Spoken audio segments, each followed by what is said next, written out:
lot of people want to travel, but a barrier to that is work, right? Like you have to save, you have to go back to your boss. So if you can work remotely, like I'm going to Tamanagara next week in the rainforest, and I can work from there if I want, you know? I truly think that people in the future are going to be traveling and working. Welcome to episode 3 of the TMF Talkshow. In this episode, we sit down and have a conversation with Aisha Preece. Aisha has been working from home long before the whole world went into lockdown. And she also helps people do exactly what she does so that they can have more freedom and work from wherever they please. In this conversation, we talk about what it was like for Aisha to quit her office job and to start working remotely, the strategies she used to help her earn an income while traveling with just her laptop, her personal finance strategies, and many more. If you're interested in working from home or working remotely so that you're not bound to an office and that you can make money no matter where you are in the world, then this is for you. Let's get into the show. I feel like when you're starting out with something like yourself with YouTube, I know when I was starting, as I said, a lot of people were kind of saying, you know, work from home jobs are a scam. It's online jobs aren't a thing. And then COVID came along and proved everybody wrong. But my point is, when you're starting out, you've got to just start with doing you. Just carry on, kind of like pushing at quality. And if you're good and if you're helping people, the right people will listen. So I remember, like, I just carried on, and then one day I got a call from Marina Mahathir. She has a company in Malaysia, and just out of the blue they were like, would you like to come and be a speaker at our conference and we'll fly you out there? I was like, sure, you know. And it just came out of the blue. And I think if you just continue, if I had stopped and was like, I'm just a small fry and it's not worth it, then I wouldn't have had the opportunity. And then, you know, things went quiet, and then I carried on like churning out content, which I hope was useful. And then I've been very fortunate to have the opportunity. Yuna got in touch, you know. I was like, oh my God, it's Yuna. But when she texts me, I was like super chill, you know. I'm like, she's like, hey, I'm like, hey, Yuna, you know. Just basically my point is, focus on you. Don't do it to don't worry if you aren't making the right connections at the beginning. Focus on helping people. And you know your vision, right? And you know what you're doing is, I think there's a reason why I came on here. I get requests by a lot of people, but I really, looking at your videos, think that you've got really a lot of a bright future ahead of you, actually. So I want to kind of support you and get on the way, because I really think I can see big things for your YouTube channel, you know. I sometimes pretend I think it's good to be like a duck, you know, just on the surface, just kind of just keep swimming, and then underneath that you're paddling, you know. And that's for me my approach to life. Just be a duck. Tell us a bit about yourself and what you do right now. I'm actually the founder and owner of personal finance website outandbeyond.com, and it's a website which teaches people how to save money, make extra money, but also there's a focus on actually work from home jobs. And so I teach people, if you're in your office right now and you want to work remotely, what jobs can I do and how do I do it? So for example, how to become a social media manager, how to become a virtual assistant. And I kind of show them the exact steps from nothing, no experience, to becoming something. But in terms of my job, like, I run the blog, and that obviously is monetized. I've monetized that blog, but I'm a freelance writer at the moment. And I also do a bit of online teaching. That used to be something I did before. And I also coach a lot of people how to work online. So for example, this week I have a couple of coaching sessions. A lady from the US wants to become a proofreader, and she's like, I want to become an online proofreader. How do I do it? And so because I used to be a proofreader, I tell her, I show her the journey, and I write a strategy document for her. So that takes up my time, and my blog is kind of my passion project, which then I monetize, which is great. Wow, that's really cool. Yeah. So how did you get into that? The blog or the remote work? The remote work, yeah. Okay, yeah. So my kind of background, I studied law, and then I went into banking because I'm terrible at numbers. So I was like, the best way to conquer numbers is to become a banker. So I basically was in banking for just over 8 years, and I was very lucky because the bank sent me to different parts of the world. But I remember just kind of trying to do all the right things, you know, like you sacrifice your lunch break, you work in the evenings. I studied hard, I worked hard, and I just caught myself one day looking at the window, which I was somewhere else. And I was like, wow, I don't want my boss's job. I don't want my boss's job. I have no interest. So where does that leave me? And what I wanted at that time was to be able to work remotely. I was like, wow, I'd love to go to Barcelona and eat tapas and dance terrible salsa dancing. And I wanted that flexibility, but unfortunately the bank couldn't give me that. And so what I did was I kind of Googled it. Google's my best friend. And I Googled jobs to do if you're good at writing, if you're good at attention to detail. And I found out about editing, proofreading, and I started learning how to do that. And I did that on my lunch break in the evening. So I still had a full-time job. And then I moved, I remember then I kind of did more and more of that, and then just made the decision to quit my job, and then went traveling for 6 months while working. So I climbed up to Everest Base Camp while I was editing, that paid for my entire trip. I motorbiked through Vietnam, editing, paid for my trip. And from there I went into online teaching, and then I went into virtual assisting, social media management, freelance writing. And then in October last year, my best friend passed away suddenly. And I remember like telling her about how my true passion was to actually monetize my blog, but I never really had the courage to do it. I was like, I don't know if it's possible, right? And I remember like when we would go skiing, she would try and like psych me up and hype me up and say, I'm a blogger, you know? And I remember when she died suddenly, the way I got through that grief was to kind of focus on my blog to monetize it. So yeah, that's where I am right now. So if I talk too much, let me know, okay? I have a tendency No, to it's talk a lot. perfect. It's perfect. Love to hear your story. So Thank you. the banks brought you to places overseas work and stuff like that. But it seemed like it wasn't enough. And even though you got to travel with the bank, you wanted to bring your office with you wherever you went instead of having to work in an office in the bank itself. Is that right? Correct. I mean, and also I feel like if you are, I mean, and don't get me wrong, the bank was amazing to me. I was very lucky that I'm not going to regret that experience. But, you know, when you travel for 2 weeks on vacation and then you have to always go back, right? So I remember trying to ask if remote work was an option, because I'm way more productive when I work from home. I'm actually super productive working alone. And that wasn't an option. And I truly think that companies need to wake up to the fact that they will lose talent if they don't give the employees flexibility. Like I could have done my job quite easily remotely, you know. I was in corporate, you know, a lot of the clients have called on the phone. And so I think if they had given me that flexibility, I probably would have stayed. But they didn't. So sometimes you just got to make your own future, right? Yeah, I agree. I think companies have this. I mean, it's fair enough. You know, you're paying an employee this amount, and you kind of want to make sure that they're doing their work and they're earning their salary or whatever. But I think if companies really do let go of their ego, I would say they would really find that people actually do work better from home if you have the right person. And do you think working at an office, if you were to go back, do you think you could have started off remote work off the bat? Or do you think that working in an office life actually gave you some skills to be able to manage your time or manage your work? And then from there, you could do remote work. If you were to advise somebody who wanted to go into remote work, would you advise them to go right in, or maybe to get some office experience first? I mean, when you say office experience, I would classify it as just work. Working for a company. Like, and this might be, you know, against what a lot of people say. I personally have benefited greatly from working for the bank, right? And I was taught things which I would have never learned if I hadn't worked for them. Conflict management, learning how to kind of woo clients, you know, make them feel good, and time management and all this stuff, you know.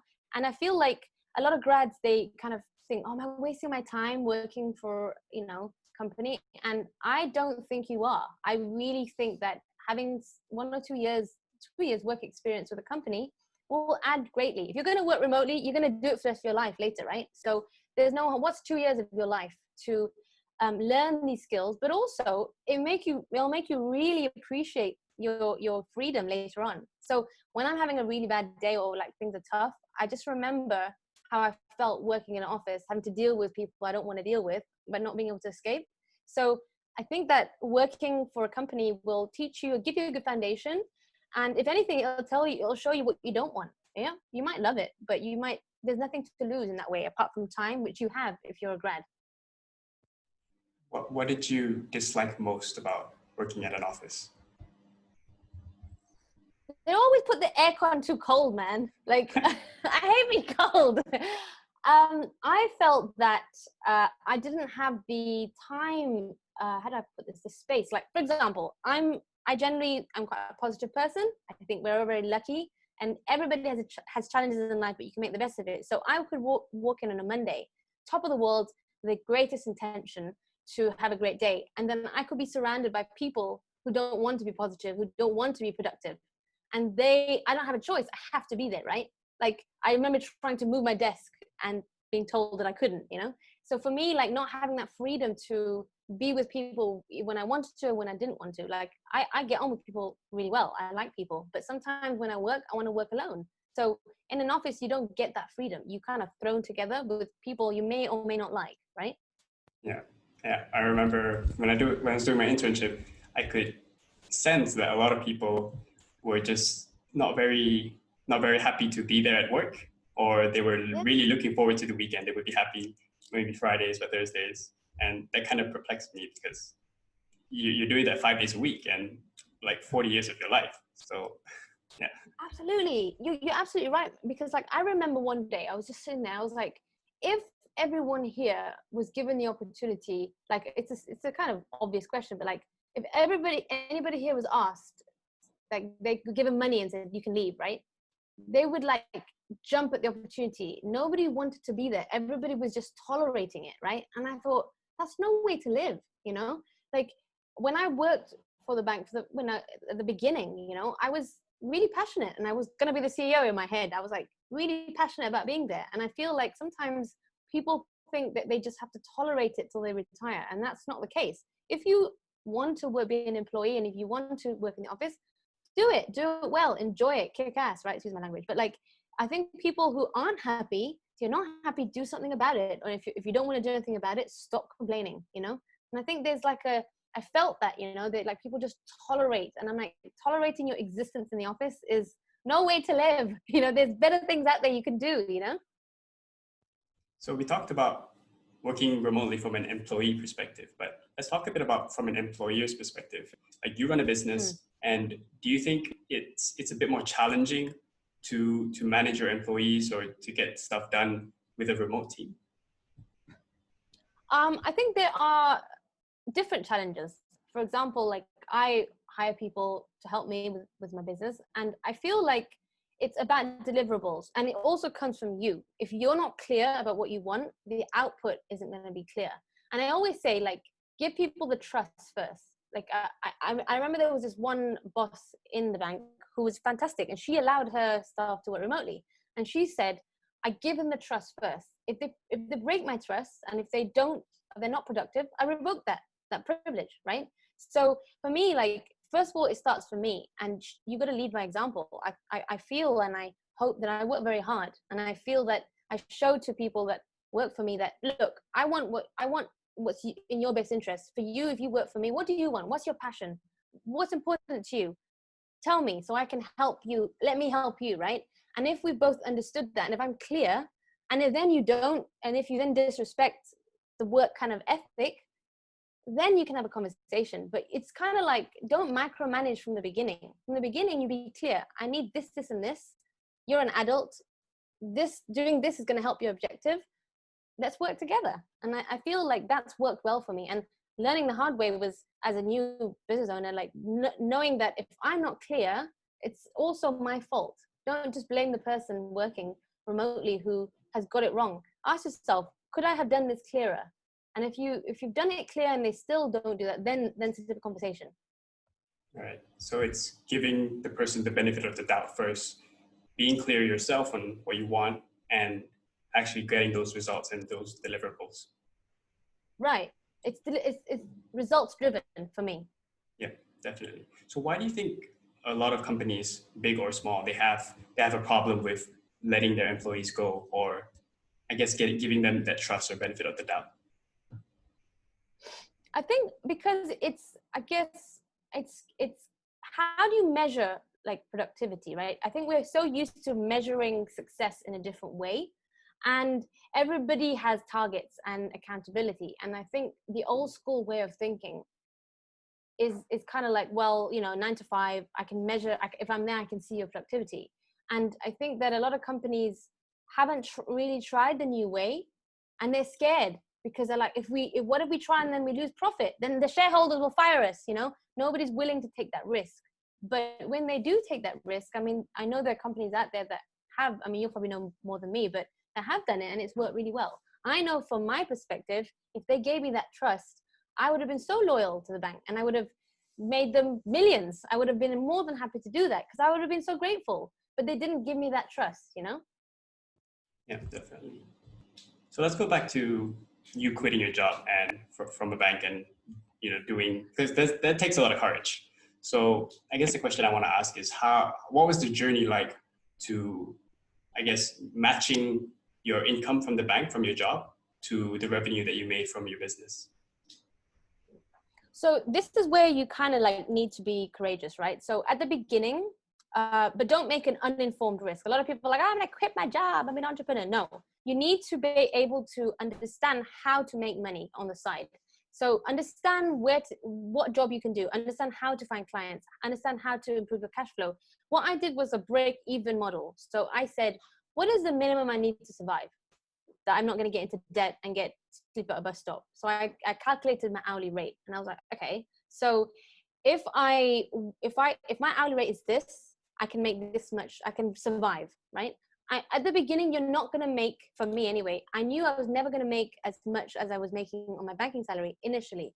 And that was hard because I was like, wow, I worked really hard to get in that position where I can afford to do this. But then I kind of had a break even model where I said, okay, I'm going to break even for now.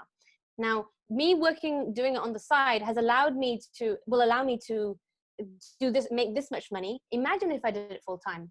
And that's when you take that risk. It's like, okay, you'll realize, right? And this is crazy because a lot of people think they're on a lot of money, but if you break it down, your salary, you divide it by the true number of hours you work, your hourly rate's not that high.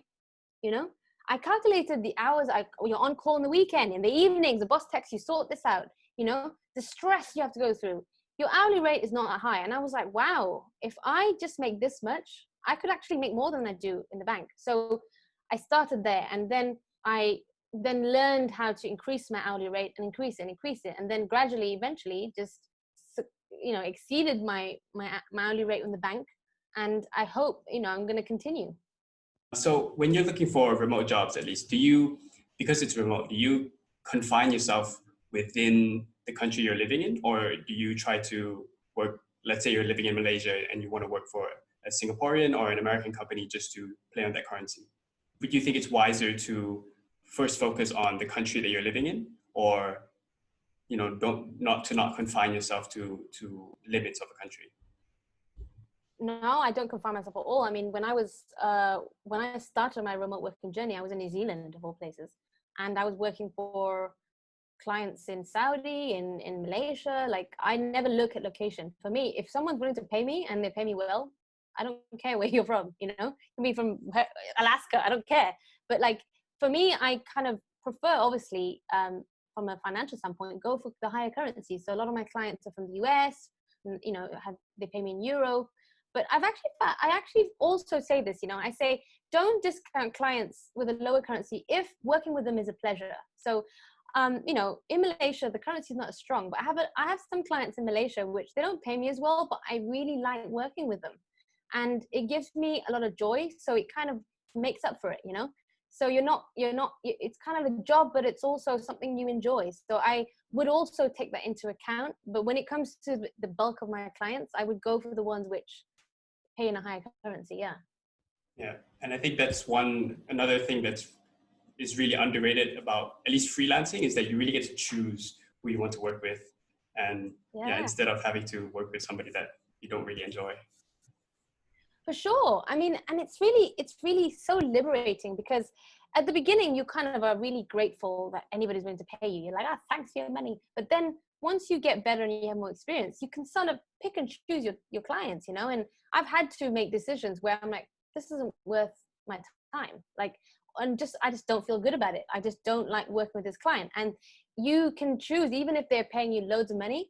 I've turned away clients that I've said, hey, take my money, but I just don't like them as people. They're disrespectful. They don't respect me. And it's a great pleasure in being able to turn them away. When you're in that position where you've improved your skills, that you can say, thanks, but no thanks. And that's truly liberating. And I didn't get that freedom when I worked in the bank, right? You have to kind of work for the client, whether you like it or not. Yeah. And so we talked about how you use that break-even model when you quit your job. So do you think that kind of changed your perception about money, earning a certain amount and then deciding to let go of that larger amount in exchange for something, I would say, towards more freedom by having maybe a little bit less money? Do you think it was worth it? Was it worth it? Absolutely. But I mean, I don't believe in this whole concept of being poor forever. Like, I feel that, you want to go to hospital, you want to take care of your family, you need money. So I knew that I gave myself a 2-year timeline, and I said, I'm going to give myself 2 years.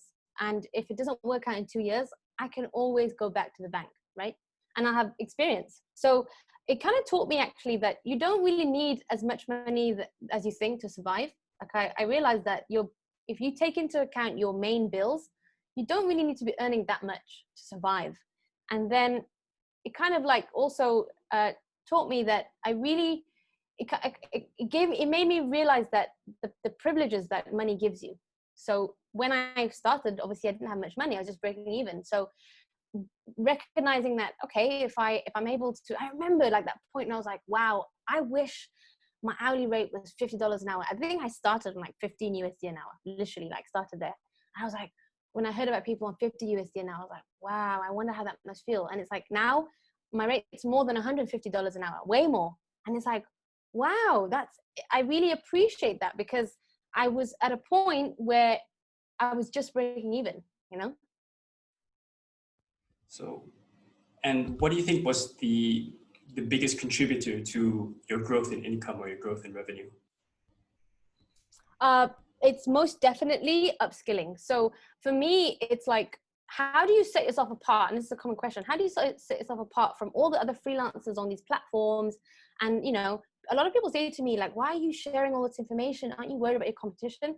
Absolutely not. Because if you're good at what you do, then you don't need to worry much about competition, right? So for example, when I was freelance writing, okay, online teaching example. Okay, I could be a standard English teacher online. There's like thousands out there, but I niched down to teach business English and IELTS, which is a English exam, which parents have to get a lot of money to get them their child to pass. So if their child wants to study abroad, if they want to get a visa to work abroad, they need this IELTS exam. And so they don't want to fail, right? So there's the pain point there. And ta-da, I come along, I'm like, well, I can solve all your problems. Now, if you're the key to their success, they're going to pay you way more. Furthermore, if I can come to you and say, I can teach you grammar, or I come to you and say, I'm going to help you negotiate a better salary with your language. I'm going to help you pass interviews to get your dream job.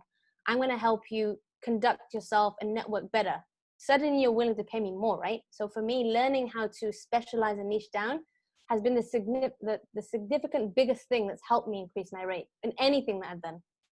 Right. So really, really niching down and really using what's unique to you to serve your own customers. And about the teaching thing, when people say, aren't you afraid sharing all this information? There's a saying that, when you teach something, you get to learn it twice. So if anything, I think the act of teaching itself is your upskilling and it's your personal development. Absolutely. And you know what, whether we like to admit it or not, helping other people makes you feel good, right? And like, when I see other people doing well and succeeding because of my advice or my help, it makes you feel good. It's a key to happiness. Tip, guys, if you want to be happy, help other people. I'm telling you. So like, if you are serving others and helping others, not only are you making yourself happier, but you're also helping them. And it's a really good kind of cycle to be in, right? So, the topic was niching down. I think one other thing that's helped is don't be afraid to invest in your brain, right? So at the beginning, because obviously I was just breaking even, I was like, oh, I can't afford courses. I can't afford to buy this and that. But one of the biggest a really good investment I made was when I was a freelance writer. I took this online course, and I think it was like $100, less than that, $97.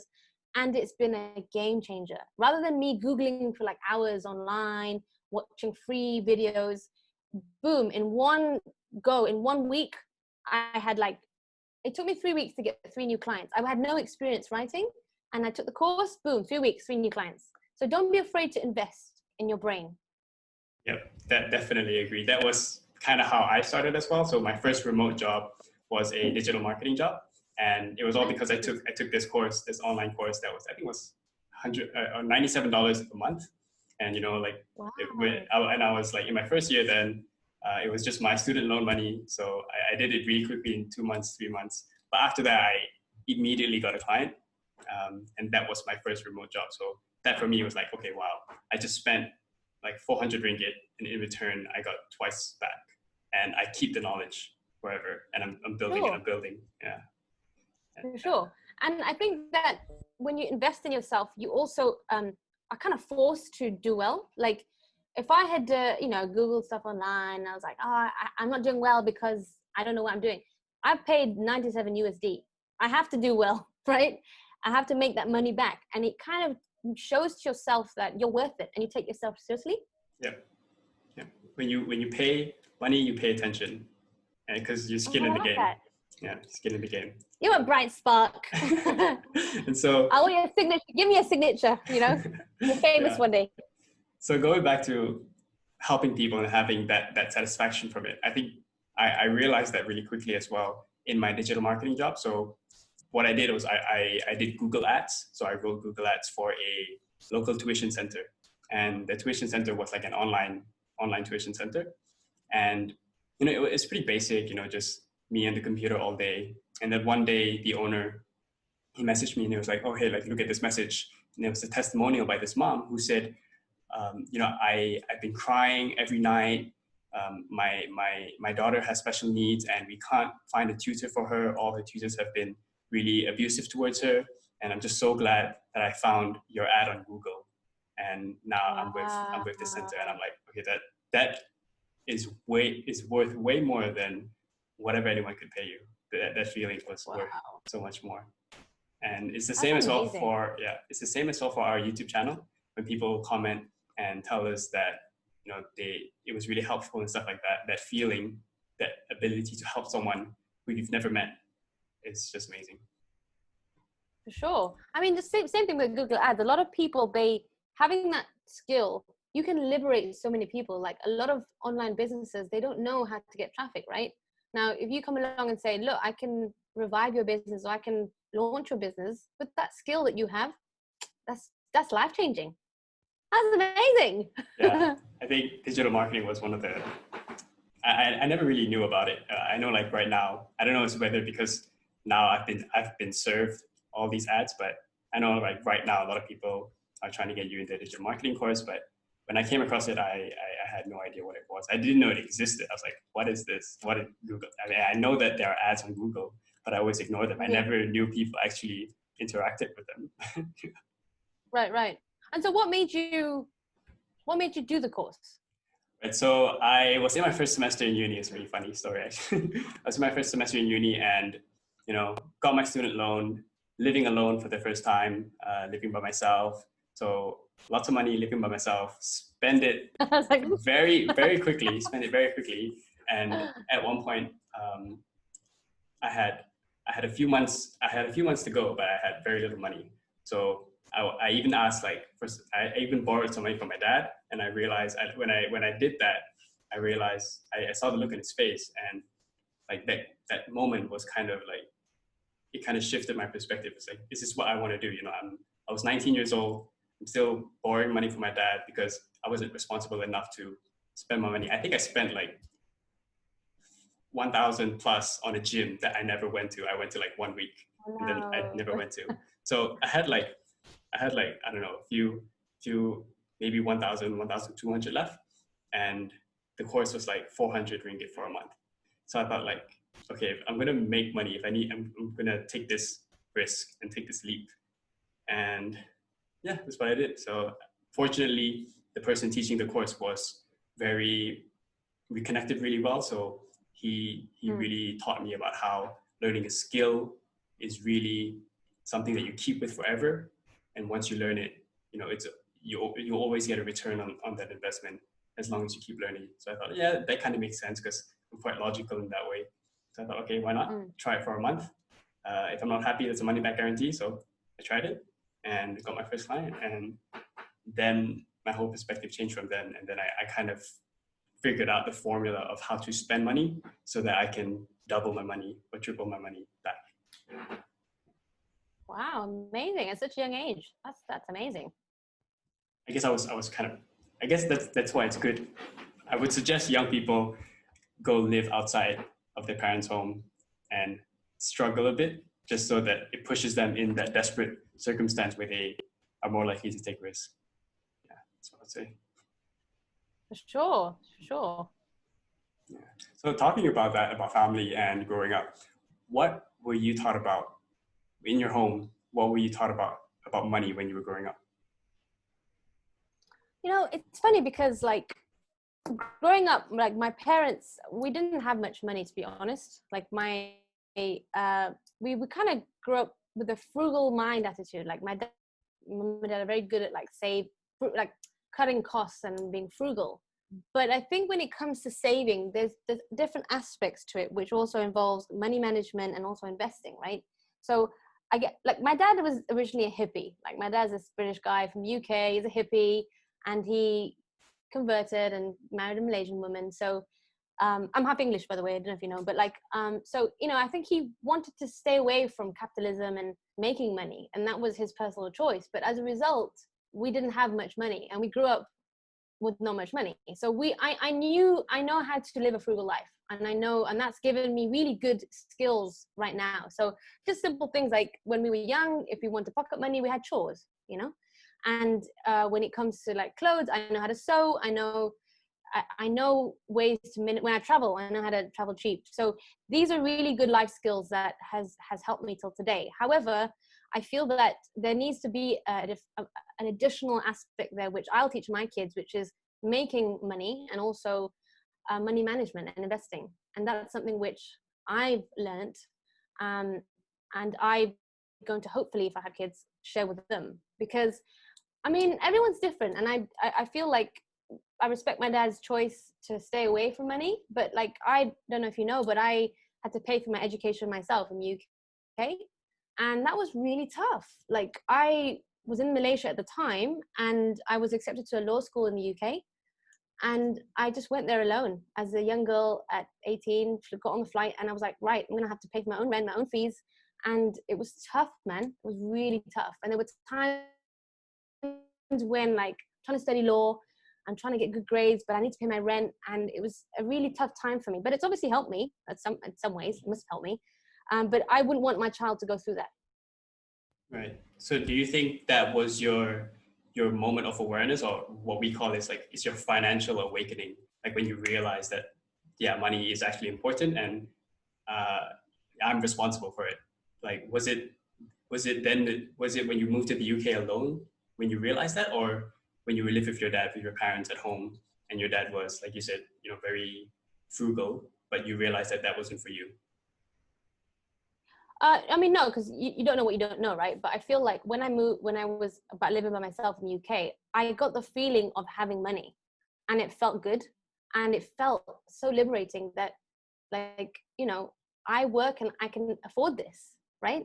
I remember that one year was £10,000. Being able to transfer £10,000 with my own money, like, that's crazy. And then everything you do after that is easier, right? There's nothing harder than having to study and work. But like, I remember after that, like when I got a job, I was like, wow, I don't have to pay all my money to the university now. It's my money. And it's like that liberating feeling of that, if you work hard and you work smart, you don't have to be poor, and I feel like that's my choice and the way I want to live my life. And I totally respect if people don't want to make money, that's okay, that's their choice. But I like the feeling of stability, and I have a great fear of being financially unstable. There were times when I could have been quite easily homeless, and there's nothing my dad could have done about it. And it was up to me to decide. It's like, if I want to finish my law degree, I'm going to have to figure it out. And I'm going to have to find extra hours, find a way to make money. And I think that liberating feeling of looking after my financial stability is addictive. Right. Yeah, definitely. So you were working part-time when you were studying? Yeah, so I was very lucky because I managed to get a job when I did my law degree, I was working definitely part-time. And then when I did my master's, I managed to get a job in a call center in the bank, and I was a debt collector. And I didn't realize at the time why they paid so well. I was like, wow, I'm working in the bank as a debt collector on the phones. And it's because I was a debt collector, and it was a tough job, man. You have to call people up for debt. And the hours were, because, people come back from work, then you can call them and chase them for debt. My hours were quite good. So I could work till like 9, 10 p.m. Believe it or not, banks do call you at that time. So it really suited me because I had a little moped at the time because I needed to knit from the bank to my university. So I got, he's called Percy, what was he was a model. It's this model, I forgot his model. Anyway, I had a moped, and I'd kind of knit back and forth, on the call center and my university. And that really helped me actually. But yeah, I work part-time. So was that how you got into the bank? Like, so did you continue in the debt collecting department? So yeah, so this is the thing, right? Like a lot of people looked down on me when I joined the debt collecting because they were like, you have a law degree, why are you in a call center? And for me, it was a real big learning curve because I went in there with a bad attitude initially. I'm like, oh, it's just a job to get me through university. And I thought I was better, I was like, what am I on the phone? None of these people here need degrees. And then there was this really amazing experience where I was on the phone, this person was cussing me out, telling me that I was a loser, that I had no right to call them. And I was crying because I was like, how do I meet my commissions? I need to make money to pay my rent. And like this guy sitting across from me, he was just looking at me, one of my colleagues, and I was crying silently while this customer was shouting at me. And he was like, transfer the call. And then he transferred the call and he managed to just kind of calm her down and get her to pay her debt back. And I was like, wow, Steve, how do you do that? And he was like, and he said this to me, and I'll never forget. He said, you don't need a law degree to make a customer feel important. I felt like someone slapped me, and I was like, let me take you out to lunch to thank him. And he taught me everything he knew. And he taught me that you could have the best qualifications in the world. If you aren't willing to work hard and get involved and kind of listen to people, and you're not going to get far, and it really was, I learned my lesson. And from there, then when I finished, the bank got me on an executive scheme. I left and went to wealth, private banking, and then I went into corporate. So I started from debt, as a debt collector in the call center in the bank. Yeah, nobody cares what you know until they know what you care. They know that you care. Exactly. Right. And I think full of good quotes. I think it's really important to get into work, or like get into the workforce as young as you can, because then, like you said, you kind of feel earning your own money, and it's kind of addictive. And that's what happened to me when I finished high school. Like I was on like half a gap year, and my dad sent me to this island where they trained me to become like a scuba diving guide. So after I finished my course, I worked there as a scuba diving guide, and I had long hair. I was living on an island for like 6-7 months, and yeah, my first commission was, I think it was like 3,000 ringgit, and basically had no expenses because I was living on an island. Like you couldn't really buy anything, right? So and then from that point, when I went back to uni after that, I couldn't sit still at home. I couldn't just be at uni. I had to work. I had to earn money because it didn't feel right to just not earn money and sit at home. So I think it's really important for young people to get into work as soon as possible, no matter what job it is, no matter how much they pay, because you really upskill yourself and you really get that feeling of earning your own money, which I think is really important. Absolutely. And I think you're so right there, because having good work ethic will get you so far in life, and you can learn that early on. Learning how to kind of work hard and stick at things. I mean, I meet a lot of people who ask my advice and they say, I want to be a freelancer, but I can't work these hours and I can't do this, I can't do that. I'm like, you are creating barriers for yourself. And at the beginning, everything you do when you begin is going to be a bit tough, but sticking at things and not being afraid to work hard and lose a bit of sleep is going to help a lot if you want to be successful in life, So I completely agree with you. Yeah. So I was going to ask, but you kind of hinted this a few times, but I think it's safer for me to ask again. What do you think is the best investment you've made so far? I'd say that some online courses that I've done, because I remember I took that writing course, which helped me become a full-time freelance writer. And then I did a blogging course, which taught me how to basically monetize a blog. And I feel like, people are afraid to spend money on courses, but I spent 1 year, £10,000, on a degree, right? But like, we're so scared to spend money on courses, but we think nothing of throwing money at universities and time. So those two, even though I have a law degree and a master's, those two courses, online courses, which costed way less, have been the single biggest thing that has helped me succeed and be able to kind of stand on my own 2 feet and earn, More than your degree or your master's? For sure. I mean, I feel like my law degree helped when people want to sue me, they're like, basically my master's, I don't know, I could have done without it. I think law degree helped, it's good to have a law degree. I would do it again, but I don't think I'd do my master's. If I could take back time, I would do a coding course. I would do so many like courses relating to digital marketing, coding. That's what I would do instead, for sure. So if you're a young person and you're like thinking, should I get a degree? I think there's no harm in getting a degree personally. But when you're thinking then more about master's, PhD, I think you need to really think about, am I just doing this because I can't get a job? Or am I just doing this because I don't know what to do with my life? Then you need to think twice. But personally, I think having a good foundation helps. And you've traveled a lot. Would you say that traveling has been a really good investment? For sure. I mean, I think that investment in my money or my mind, or what? Because from my perspective, this is something that I want to explore soon. Is I kind of really want to travel around the world, because I'm a very curious person naturally, and I feel a bit uneasy when I think to myself and I ask myself, like, everything I know about the world, except for the things around me, is me seeing it or hearing it on TV or radio or the internet.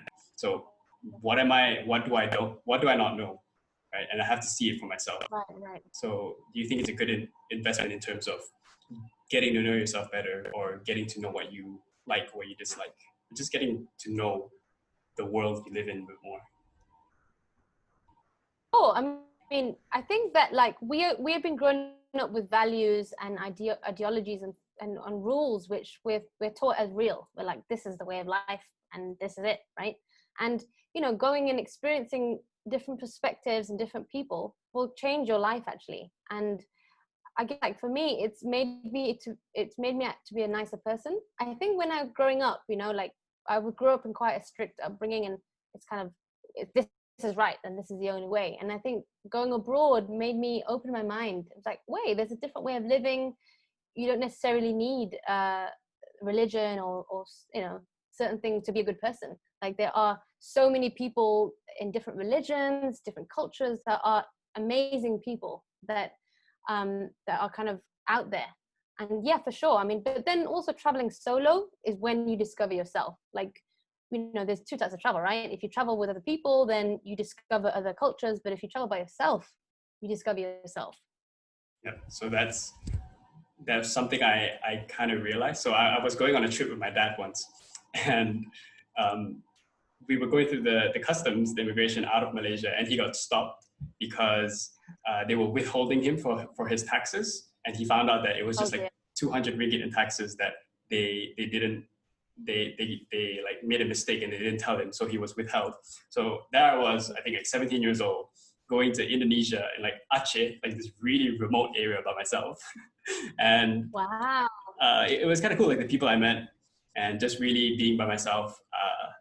Really, I think it aged me mentally. So that's why I think in the near future, what I really want to spend my money on is traveling a bit more and really seeing the world, and just understanding myself better through that. And I think that's something I'm looking into. Where do you want to travel? I'd love to hear. I don't know. Where do you want to go? I feel like I should start with Southeast Asia. So the places I haven't been. So I've been to Thailand, Indonesia, Australia, if you would count that, but I haven't been to Vietnam, Cambodia, towards the northern Southeast Asia, I haven't been. And also really like to explore like Middle Asia, like India, Pakistan, all those things. Yeah, really curious. And how about Europe or the US? I've been to Europe when I was younger, but it was like a family tourist vacation. So I've been to the UK, France, Germany for like 1 day, and the Netherlands. I wanted to, when I was younger, like 18, my goal was to go to the US by the time I'm 21. So I'm 22 now. And I thought like, okay, by the time I'm 21, I have to go to the US because when you're 21, you're legal in the US, right? So that was my goal. But then now I realize that, yeah, I would like to go there. But I think, I don't know, I've never been there, but people tell me that it's a bit overrated. So I wouldn't mind traveling closer towards me first and really understanding the culture closer to me before going so far. But would love to go there. Okay, cool. For sure. Exciting. Yeah. All right. So what is one thing that you bought below 100 ringgit that has been most useful to you recently? Recently, yeah? Okay. There's two things here actually. One, I bought a $20 book on Pinterest because Pinterest is a really good source of traffic for me. I got an ebook, and I also bought a $7 course on how to set up a personal development niche site. So I have a blog, and the future, I feel, is, for me anyway, is creating digital assets, because there's different things you can invest your money on, right? Now, I've seen really good returns on my blog, and I was like, this is just one blog. What if I replicate this formula and do it 10 times? Obviously, time-wise, I need to outsource, but like, I'd love to set up a travel blog and also a personal development blog. And I want to basically follow the same formula I did for my blog, you know, set it up, make it useful, write the articles, monetize it, and create digital assets that can just create passive income for me. And that's where Pinterest comes in. You can get traffic to the sites quite easily. Yeah, so those are the two things that I bought. $20 and $7. All right, awesome. Cool. How do you organize? What about you? Yeah. I would say it'd be my Audible subscription. Okay. Right. So I started reading books. So before in the past, I didn't read any books at all. So, you know, how I told you about how I was in my first semester, you know, spent all my money. So I knew that was a problem. So, and I tried Audible. It was like free first book. And I read Dave Ramsey's book. I didn't read it, I listened to it. And yeah, that completely changed my perspective. And then from there, read other books like Dale Carnegie, Communication, all that things. And yeah, I like to read, but because I also do chores and sometimes I drive, I really like the flexibility of audiobooks. And I think I'm a much more auditory person. And I like listening, especially if it's the author or if the narrative is really good, especially in like communication, because I was in sales for a bit as well. And some of the sales books, like they would teach you the tonality, how you speak and all those kind of things. So yeah, I think I like both. Sometimes I would listen to the audiobook and read the book at the same time to kind of practice my speed reading. But yeah, that's pretty good. Nice. I've actually never listened to an audiobook. I mean, I've listened to podcasts, but maybe I should try that. It's kind of a efficient way of reading, isn't it? Yeah, I should try it. Like when I'm washing dishes or like whenever I'm driving, just pop it on, or when I'm like exercising. Yeah. Okay, good to know. Yeah. So how do you organize your personal finances? Let me think. How do I organize my finances? First things first, on a weekly basis and on a daily basis, I have this app called Money Lover. So I track my expenses every day. It's free. And this allows me to see my biggest areas of spending, right? And then on a weekly basis, I have a spreadsheet and I put all my income and down, and obviously I have the expenses with my Money Lover. And then also I have another spreadsheet for my savings and investments. So I'm a visual person. I need to know where things are and what's going on. But I feel like what I do, I guess, is like I commit to a certain amount to save per month, and then I live on what's left. And so I think generally I'm lucky that I don't need much to be happy. I think my upbringing in frugal living was probably helpful towards that, but I definitely track my expenses every day. And also I have a spreadsheet which I can see my income, and also the money level allows me to see my expenses. Do you have a set, like a set percentage, or do you have a set category for where your money goes, or do you just adjust based on income and expenses? Yeah, I mean, for me, it's more about like, as long as I put away, I commit to a certain amount of savings per month. I'm like, at the very least, I need to save this. And then if I make more that month, because my income is variable, right? So if I make more, I just save more. So I literally, when the money at the end of the month, or me, it's the beginning of the month, come at the end, then I just chuck away how much I want to save. And then for the month, I just kind of live on the rest and continue that way. And I think if somebody was on a non-variable pay, I guess you would, when your salary goes in, put a percentage away. Normally it's what, the 50-20-30 rule, right? So you could put at least 20% of your salary, and then pay your bills, and then just live on the rest for your wants. Yeah. Right. So you've been to law school, you did your master's degree, and you ended up in a job that was completely not related to your degree, and now you're Right. in a whole different other job and business. So what advice would you give to a smart, driven college student about to enter the real world, especially now when it's like this whole world crisis going on? What advice would you give them, and what advice do you think they should ignore? Okay. The advice I should ignore is, don't worry, it will all work out. Because the advice I should ignore is, people, they say you need to kind of stress and get ahead and worry, look, you're going to be working for the rest of your life. Trust me, you will get good at something, like at the beginning of my career, I was like, oh my God, I'm never going to get a job. And then I stressed about, oh my God, I'm never going to get a promotion. If you do something long enough, you will get good at it, right? So it will happen. If you really want something to happen, it will happen. But I would advise a grad, like, don't be afraid, because I find a lot of grads now are they're thinking working for a company is a waste of their time. They're like, oh, I want to be an entrepreneur. I want to be a freelancer, and I'm kind of giving my freedom. It's okay. It's okay to work for a company for a couple of years. Get your foundation right. And if you do it well. Okay. Don't be afraid to work hard, be curious, work really hard. But also always have a side hustle if you can, because you never know what the future holds. So, at any given point, COVID has showed us that, a company needs to look after its best interests. They will have to let you go. So try and see if you can diversify your income on the side while doing your full-time job. And it's possible. That's what I would advise. And don't worry, it will work out. If you want something and you work hard, it will happen. What do you think is the biggest challenge of your audience? What do you think they worry about the most? Well, like what you said in the beginning was spot on. Like I think a lot of grads right now are too worried about, okay, I gotta get my CV in perfect order. I gotta do this thing in uni. I gotta volunteer for this thing because it'll look good on my CV, right? Like that kind of thinking. Right. So the thinking of pleasing your employer in a way that's not very authentic to who you are and what you like to do, that will only lead to you doing work or being someone that you are not very satisfied with, or it's not really you. Right? So I always tell people that I have friends that come to me and say, should I do this topic for my thesis or for my dissertation?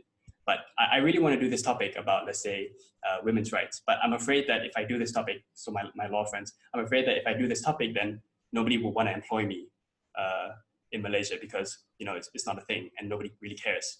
So I tell them right, so if you do it and the company that you're going for doesn't want to employ you because of it, is that really a company that you want to work for?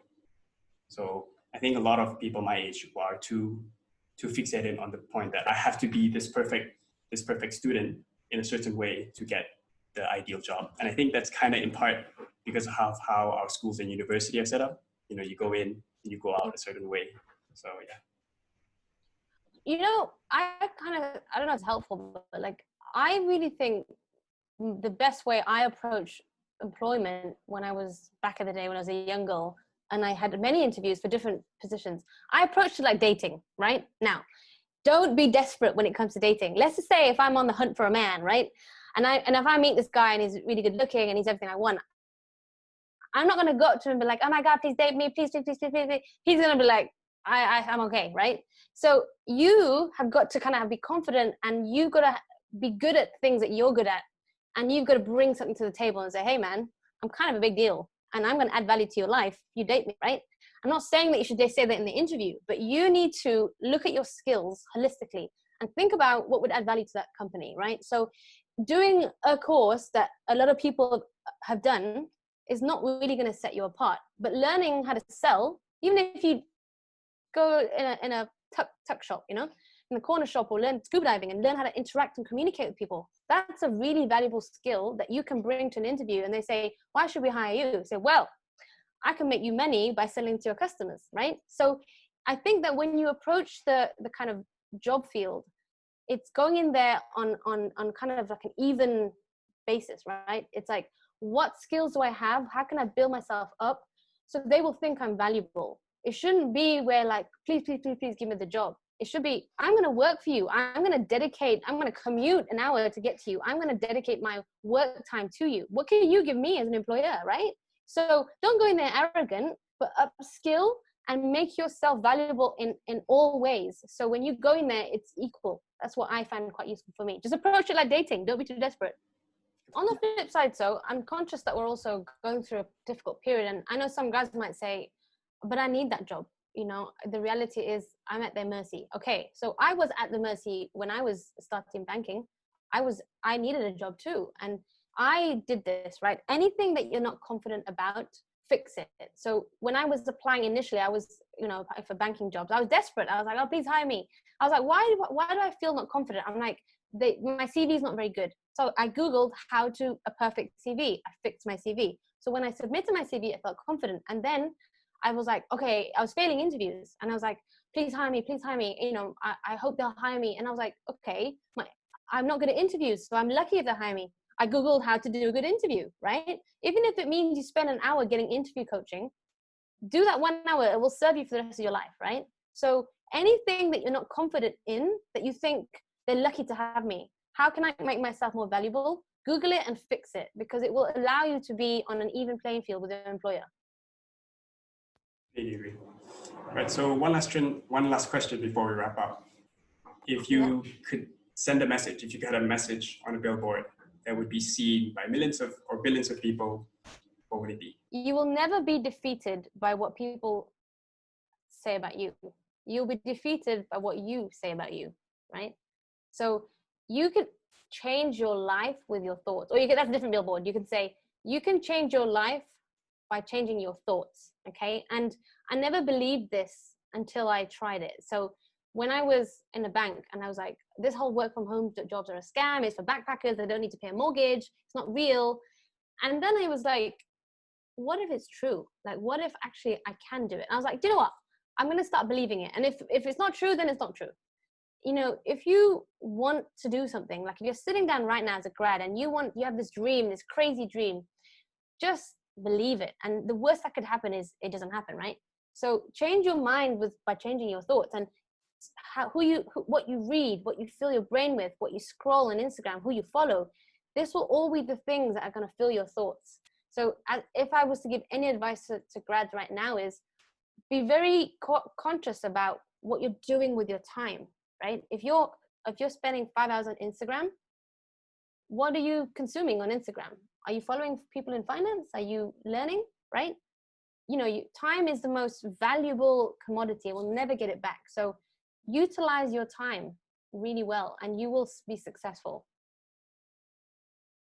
Amazing. I feel like an old woman. Follow Aisha on Instagram so that you consume her great content. Right. So Aisha, where can our audience find you online? Well, I'm pretty active on Instagram, Aisha Preece. I apologize in advance for any questionable dance moves. It's the way I kind of deal with life sometimes when it gets too much. But a lot of my content is to do with making money, saving money, and how to basically be positive and successful. But also, if you want to learn how to work from home or learn how to side hustle, come on my blog outandbeyond.com. And there's plenty of articles there that will help you launch your online or work from home job. But you know what, guys, if anything, just message me. I always reply to Instagram messages. No nudity or anything dodgy. No foot pictures, please. But, you know, come to me with respect. And, you know, I always reply to Instagram messages. I'd love to help. And thank you so much. Like, I really appreciate you having me on the show and taking the time.